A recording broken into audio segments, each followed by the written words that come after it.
Gold trusted gold buyers తాకట్టులో ఉన్న బంగారాన్ని విడిపించి ఈ రోజు ఉన్న మార్కెట్ ధరకే కొనబడును. మరిన్ని వివరాలకు సంప్రదించండి 7771077720.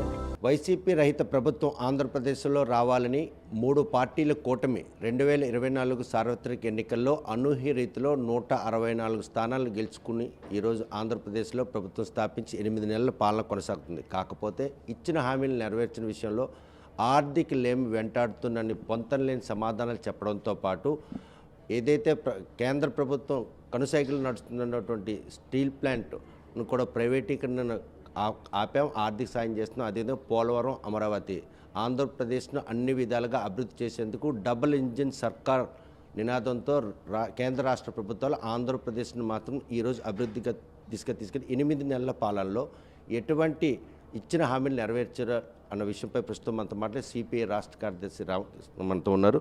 చూస్తే కనుక ఈ రెండు అటు ఎన్డీఏ, ఇక్కడ కూటమి కూడా ఎన్డీఏనే చెప్పుకున్నారు. ఇటు కేంద్ర రాష్ట్ర ప్రభుత్వాలు ఆంధ్రప్రదేశ్కి ఆదుకునేందుకు వారు చేస్తున్న ప్రయత్నంలో ఎటువంటి పరిణామాలకి ఈ 8 నెలలు మనకు కనిపిస్తుంది? ఈ అటు కేంద్ర ప్రభుత్వము, ఇటు రాష్ట్ర ప్రభుత్వము అధికారంలో ఉన్న పెద్దలందరూ కూడా బ్రహ్మాండమైన గవర్నమెంట్ నడుస్తూ ఉంది, బ్రహ్మాండంగా ఇతోధికంగా పైనుంచి సహకారం అందిస్తూ ఉన్నారని చెప్తా ఉన్నారు. కేంద్ర హోంమంత్రి అమిత్ షా గారు అయితే సాక్షాత్తు ఆంధ్రప్రదేశ్కి వచ్చి బహిరంగ సభలో ఆయన చెప్పాడు, 3 లక్షల కోట్ల రూపాయల సహాయం 7 మాసాల కాలంలోనే అందించామని చెప్పారు. మరి నిజంగా ఆయన 3 లక్షల కోట్ల రూపాయల సహాయం చేసి ఉంటే అవన్నీ తీసుకుని పోయి కుప్పంలో పెట్టారా, లేకపోతే పిఠాపురంలో పెట్టారా? చంద్రబాబు నాయుడు గారు, పవన్ కళ్యాణ్ గారు వారే సమాధానం చెప్పాలి. మేమేమంటున్నామంటే అంత పెద్ద ఎత్తున ఆర్థిక సహాయం రావడం లేదు, ఏదో ఆక్సిజన్ అందించినట్లు అందిస్తూ ఉన్నారు తప్పితే పెద్దగా సహాయం రాలేదని మేము చెప్తా ఉన్నాం. కానీ సాక్షాత్తు ముఖ్యమంత్రి గారు, ఉప ముఖ్యమంత్రి గారు ఆసీనులైన సభలోనే కేంద్ర హోంమంత్రి అమిత్ షా గారు చాలా స్పష్టంగా ప్రకటించారు. కాబట్టి నిజంగా అంత డబ్బు ఉంటే మీరు చిన్న చిన్న కార్యక్రమాలు కూడా ఎందుకు చేయడం లేదు? ఎన్నికల వాగ్దానాలు ఎందుకు అమలు చేయడం లేదు? చూస్తే ఈ మాటల గారడి, అంకెల గారడి నేపథ్యంతో ప్రజలందరూ కూడా ఆంధ్రప్రదేశ్ అభివృద్ధి దిశగా నడుస్తుందన్నటువంటి పరిణామాలు తీసుకెళ్ళడానికే పాలన కొనసాగుతుంది. మేము అంకెల గారడని చెప్పము, అవాస్తవాలని కూడా మేము చెప్పదలుచుకోలే. మీకు 3 లక్షల కోట్ల రూపాయలు ఆయన ఇచ్చానని చెప్పాడు.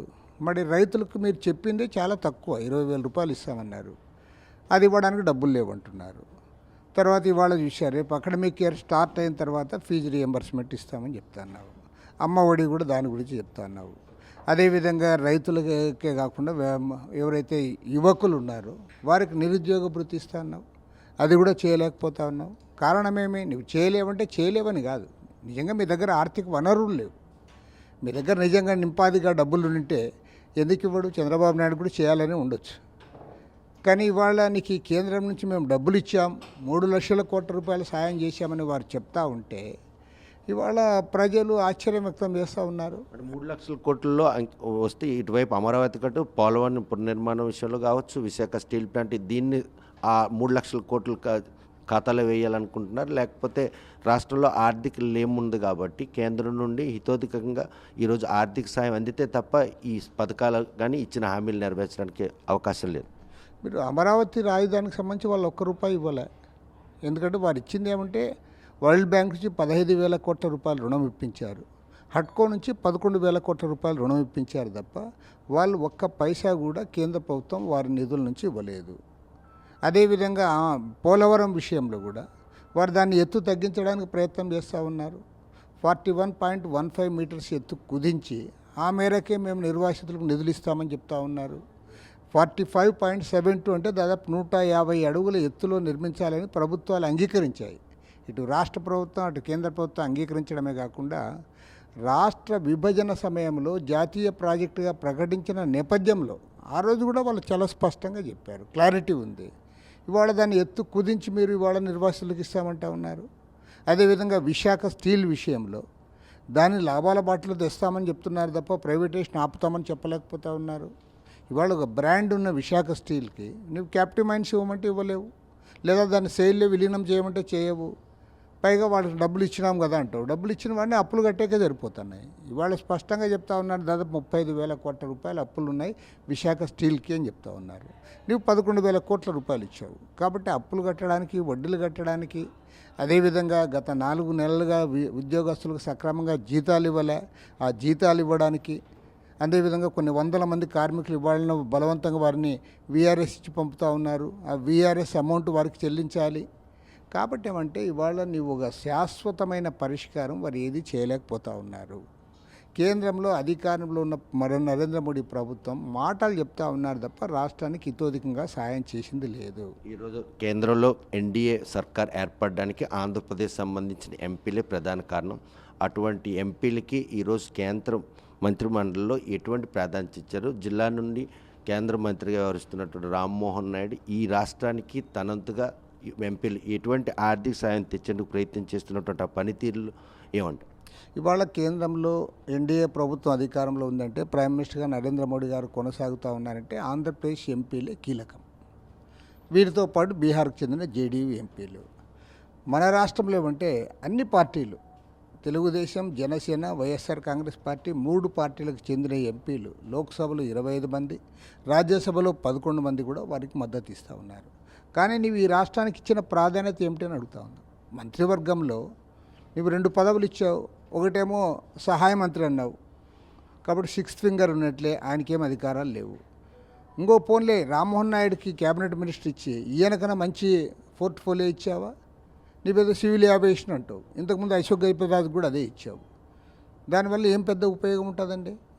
రాష్ట్రానికి ఉపయోగపడాలంటే గ్రామీణాభివృద్ధి శాఖను లేదా ఆర్థిక శాఖను ప్రధానమైన శాఖలన్నీ బీజేపీ వాళ్ళతో పెట్టుకున్నారు. వీళ్ళని ఓన్లీ 6th ఫింగర్స్ మాదిరి లేదా అనాం బాపత్ సరుకు మాదిరి వీళ్ళని పక్కన పెట్టుకున్నారు. లేకపోతే రామ్మోహన్ నాయుడు కొద్ది వ్యక్తిత్వం ఉన్నవాడు, తర్వాత చురుకైన వాడు, నువ్వు ఆయనకి మంచి పదవి ఇచ్చిండొచ్చు కదా, మంచి పోర్ట్ఫోలియో ఇచ్చింటే రాష్ట్రానికి ఉపయోగపడిండు, అదేవిధంగా దేశవ్యాప్తంగా కూడా మీకు ఉపయోగపడిండు. ఇవ్వలేదు కదా. కాబట్టి ఏమంటే వారు వీళ్ళని పెద్దగా ఖాతరు చేయడంలే. పైగా వాళ్ళు డబుల్ గేమ్ ఆడిస్తూ ఉన్నారు. అక్కడ జగన్మోహన్ రెడ్డితో సంబంధాలు పెట్టుకున్నారు, ఇక్కడ చంద్రబాబు నాయుడుతో సంబంధాలు పెట్టుకున్నారు, అందరిని ఆడిస్తూ ఉన్నారు. వారికి అయాచితంగా రాష్ట్రానికి చెందిన ఎంపీలందరూ కూడా వారికి సహకరిస్తూ ఉన్నారు. కాబట్టి ఏమంటే వారు దే ఆర్ హ్యాపీ. కానీ జరిగిన శీతాకాల బడ్జెట్ సమావేశంలో మాత్రం రాష్ట్రానికి చాలా ఎక్కువ నిధులు ఇచ్చాము, ఆదుకున్నామన్నటువంటి ఒక డిజిట్ని వాళ్ళు ప్రాజెక్ట్ చేసి అది వారు ఏమి ఇచ్చారో చెప్పలేకపోతున్నారు. వాళ్ళు ఏపీ పేరు పలకలేదంటే పేరు పలకాల్సిన అవసరం లేదన్నాడు ముఖ్యమంత్రి. ఓకే, పలకలేదు, మరి ఏమి ఇచ్చారో చెప్పండి. మన బడ్జెట్, సెంట్రల్ బడ్జెట్లో ఆంధ్ర రాష్ట్రానికి నిధుల కేటాయింపులు ఏ ప్రాధాన్యత ఇచ్చారో, ఎంత మేరకు ఇచ్చారో, అవి ఏ మేరకు నిధులు అదనంగా తెచ్చారో మీరు చెప్పమని మేము అడుగుతున్నాము. మేమంటున్నది ఏమంటే ఇవాళ 2023-24 కంటే 2024-25లో మన రాష్ట్రానికి వివిధ పద్దుల కింద వచ్చిన నిధులు దాదాపు 3,324 కోట్ల రూపాయలు తక్కువ వచ్చాయని మేము చెప్తున్నాం. దానికి ప్రభుత్వం సమాధానం చెప్పాలి. అందుకోసం శ్వేతపత్రం డిమాండ్ చేస్తున్నాం. చూస్తే కనుక ప్రస్తుతం ప్రతిపక్ష హోదా కూడా కోల్పోయినటువంటి జగన్ అసెంబ్లీకి రాను, నేను బయట నుండే ప్రశ్నిస్తాను, దానికి ప్రభుత్వం సమాధానం చెప్పాలి అనడంలో ఆయన ఆంతర్యం. ఇప్పుడు అసెంబ్లీలో పోయి మాట్లాడడానికి అందరికీ అవకాశం ఉండదు. ప్రజల చేత ఎన్నిక కాబడిన వారికి అక్కడ అవకాశం ఉంటుంది. అది జగన్మోహన్ రెడ్డికి అవకాశం ఉంది. ఆ అవకాశాన్ని నేను సద్వినియోగం చేసుకోను, నేను బయట నుంచి అడుగుతానంటే వాళ్ళు బయట నుంచే సమాధానం చెప్తా అంటారు. మాజీ ముఖ్యమంత్రి హోదాలో ముఖ్యమంత్రితో పాటు సమానంగా ప్రశ్నించేందుకు నాకు అవకాశం ఇవ్వాలని ఆయన డిమాండ్లో అర్థం ఉందా? ముఖ్యమంత్రి కావచ్చు, మాజీ ముఖ్యమంత్రి కావచ్చు, ఎవరైనా ప్రశ్నించవచ్చు. మేము కూడా ప్రశ్నిస్తాం, మీడియా ముఖంగా ప్రశ్నిస్తాం, లేదంటే డైరెక్ట్ పోయి కలిసి కూడా మాట్లాడతాం. దానికి నెలల పాలనలో చంద్రబాబు నాయుడు, పవన్ కళ్యాణ్ ఈ ఇద్దరి మధ్యన ఏకాభిప్రాయం ఉన్నటువంటి పాలన కొనసాగుతుంది అనుకుంటున్నారు, లేకపోతే పార్టీని బలోపేతం చేసుకునేందుకు చేస్తున్న ప్రయత్నంలో ఈ కూటమిలో ఏమైనా కీలకమైనటువంటి మనస్పర్ధలు ఉన్నాయి అనిపిస్తుందా మీకు? రెండు ఉంటాయి. వేరు వేరు పార్టీలు అయినప్పుడు వేరు వేరు అంశాలపైన వేరు వేరు అభిప్రాయాలు కూడా ఉంటాయి. దాన్ని మనం పెద్ద తప్పు పట్టనక్కర్లేదు. కానీ వాళ్ళందరూ కూడా కలిసికట్టుగా పోతున్నారా లేదా అనేది అది వారి దీన్ని బట్టే ఉంటుంది. ఇలా అయితే అనుకున్నట్టు అల్టిమేట్ గోల్ ఆంధ్రప్రదేశ్ అభివృద్ధి సాధ్యం కాదు. లేదు, ఆంధ్రప్రదేశ్ అభివృద్ధి కావాలంటే కేంద్ర ప్రభుత్వం సహకారం అవసరం. కేంద్ర ప్రభుత్వం సహకారం సక్రమంగా లేదని మేము అభిప్రాయపడుతున్నాం. బ్రహ్మాండంగా ఉందని వాళ్ళు చెప్తా ఉన్నారు. కాబట్టి ఇది ఆచరణలో తేలుతుంది. మరో 6 మాసాల కాలంలో మేము ఏదైతే చెప్పామో అది వాస్తవమని వారు కూడా అంగీకరించాల్సి వస్తుంది. అయితే కనుక కేంద్ర రాష్ట్ర ప్రభుత్వాల ఏకాభిప్రాయంతో రాష్ట్ర అభివృద్ధిలో మాత్రం తమదంటూ ఎటువంటి మార్క్ వేసుకోలేదు. సంపద సృష్టించి సంక్షేమ పథకాలను మాత్రం అమలు చేయడంలో కూటమి ప్రభుత్వం ఫెయిల్ అయింది. వీటిని మాత్రం ఎట్టి పరిస్థితుల్లో కూడాను కేంద్రంలో ప్రభుత్వం స్థాపించడానికి ఈరోజు బీహార్ అదేవిధంగా ఆంధ్రప్రదేశ్ ఎంపీలే కీలక పాత్ర పోసిన వారికి మాత్రం సముచిత స్థానం ఇవ్వకపోగా ఇచ్చినటువంటి నిధులకు ఒక శ్వేతపత్రం విడుదల చేయాలి. వారు ప్రకటనలకి చేతలకి ఎటువంటి పొంతలు లేని సమాధానం ఉన్నాయి కాబట్టి ఈరోజు దానికి సంబంధించిన వివరాలు మనకు తెలియజేసింది. ఆంధ్రప్రదేశ్ని మాత్రం ఈరోజు పూర్తి స్థాయిలో ఆదుకోవాల్సిన కేంద్ర ప్రభుత్వం ఆంధ్రప్రదేశ్కి అంకిల్ గారెడ్డి చేసి మోసం చేస్తుందని రామకృష్ణ అభిప్రాయం వ్యక్తం చేస్తున్నారు. వీడియో జర్నలిస్ట్ రామకృష్ణతో సత్యం, RTV శ్రీకాకుళం. మరిన్ని వీడియోస్ కోసం ఛానల్ ని సబ్స్క్రైబ్ చేయండి. లేటెస్ట్ అప్డేట్స్ కోసం వాట్సాప్ ఛానల్ ని ఫాలో అవ్వండి. అండ్ లింక్ డిస్క్రిప్షన్ లో ఉంది.